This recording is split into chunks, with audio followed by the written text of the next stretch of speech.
Hello বন্ধুরা, কেমন আছো সবাই? আমি সমস্যি আর আমার নতুন ব্লগে তোমাদের সকলকে স্বাগতম। আজ ৩১শে ডিসেম্বর, বছরের শেষ দিন। একটা বছর কিভাবে কেটে গেল বুঝতেই পারলাম না। এই বছরটা আমাদের সবাইকে কিন্তু অনেক কিছু শিখিয়েছে। কিছু ভালো মুহূর্ত, কিছু কষ্ট, কিছু ভুল, আবার অনেক স্মৃতি। আজকের দিনটা শুধু আনন্দের না, একটু ভাবারও। আর এই শেষ দিনটা আমি কিন্তু উপভোগ করে নিয়েছিলাম আমার মায়ের সাথে। সত্যি কথা বলতে মা ছাড়া আমি যেন জীবনে কিছুই ভাবতে পারি না।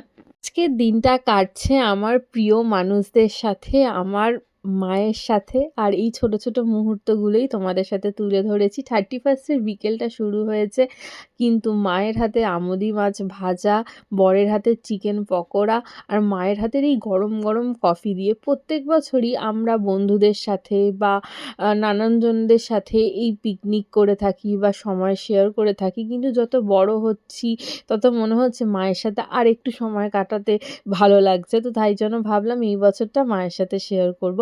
তো এখানে আমাদের স্ন্যাক্স একদম রেডি হয়ে গেছে। সত্যি কথা বলতে চিকেন পকোড়াটা ভেজেছিল হচ্ছে আমার হাসব্যান্ড, আর আমুদি মাছের ফ্রাইটা আমার মা কড়কড়ে ভাজা যাকে বলে, এত সুন্দর খেতে হয়েছিল কি বলবো। আর সেদিনকেই আমি এইখানে বানিয়েছিলাম চিকেন আফগানি। এই রেসিপিটা আমি কিন্তু শর্টসে শেয়ার করে রেখেছি তোমাদের সুবিধার্থে। আর এখানে কিন্তু আমি এটা বানিয়েও ফেলেছি। চিকেন আফগানিটা কিন্তু খেতেও দুর্দান্ত হয়েছিল। আর এই বছরে আমি বুঝেছি ধৈর্য, পরিশ্রম আর নিজের ওপর বিশ্বাস থাকলে কিন্তু ধীরে, ধীরে সবই ঠিক হয়ে যায়। নতুন বছরের আশা, আগামী বছর আমি চাই আরো বেশি ফোকাস থাকতে, নিজের লক্ষ্য নিয়ে কাজ করতে আর নিজের স্বপ্নের এক ধাপ কাছাকাছি যেতে। কথা বলতে, বলতে চিকেন আফগানির মসলাটা কিন্তু একদম জম্পেশ ভাজা কষিয়ে হয়ে গেছে। এটাকে শুধু মিক্সিতে ফ্রেশ ক্রিম দিয়ে পেস্ট করলেই একদম কিন্তু মাখামাখি হয়ে যাবে গ্রেভিটা। আর রান্না করতে একদমই অল্প সময়। এখানে আমি চিকেনটাকে গোলমরিচ, দই, আদা রসুন বাটা, কাঁচা লঙ্কা দিয়ে ভালো করে ম্যারিনেট করে রেখেছিলাম প্রায় 30 থেকে 45 মিনিট।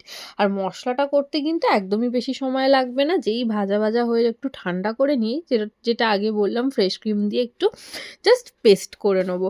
আর তারপর এই গরম তেলে আদা রসুন কাঁচা লঙ্কা বাটা দিয়ে মশলা দিয়ে গ্যাসের ফ্লেম একদম লো থাকবে, দিয়ে ভালো করে কষিয়ে নিয়ে জিরে গুঁড়ো, স্বাদ মতো নুন, মিষ্টি, ফ্রেশ ক্রিম, চাইলে তোমরা একটু দুধও অ্যাড করতে পারো, তাতে টেস্টটা আরও সুন্দর হয়। আর একদম তোমাদের রেডি হয়ে যাবে আফগানি চিকেন। এই গরম, গরম চিকেন আফগানির সাথে ছিল কিন্তু আমার শাশুড়ির তৈরি করা কড়াইশুঁটির কচুরি, ছোট, ছোট শীতের আলুর দম। 31st এ কিন্তু একদম জমে উঠেছিল। হ্যাঁ, অন্যান্য 31st গুলোর থেকে এই 31st টা অনেকই আলাদা। যেরকম হয়তো খুব হই হুল্লোড় হয়নি বা খুব হই হুল্লোড় নেচে গেয়ে বা পার্টি করে এই বছরটা আমরা শেষ করিনি বা বছরটাকে বিদায় দিইনি। আমরা একটু ফ্যামিলি নিয়ে এবং তাদের সাথে সময়টা কাটিয়ে আমরা এই বছরটাকে টাটা করেছি। 2025কে ধন্যবাদ সবকিছুর জন্য আর স্বাগতম নতুন বছরকে। তোমাদের সবার জন্য রইল অনেক শুভকামনা এবং ভালো লাগলে চ্যানেলটাকে অবশ্যই সাবস্ক্রাইব করে দিও। Thank you.